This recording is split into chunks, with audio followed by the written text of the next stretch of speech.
Hey guys, just playing around with another way to modulate a CW carrier. In this case, just an RF carrier from my signal generator, just under 1 volt peak to peak, using a 1N914 diode, and again to make it modulate correctly, just a bias voltage to get the bias on the anode somewhere around 0.4 to 0.5 volts. Seems to work best. You can see the modulated signal with voltage applied to the anode. Again, about 0.3, 0.4 volts DC. And no voltage applied.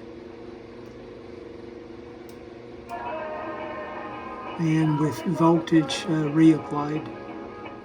And a look at the schematic itself if you guys want to build this simple tuned circuit.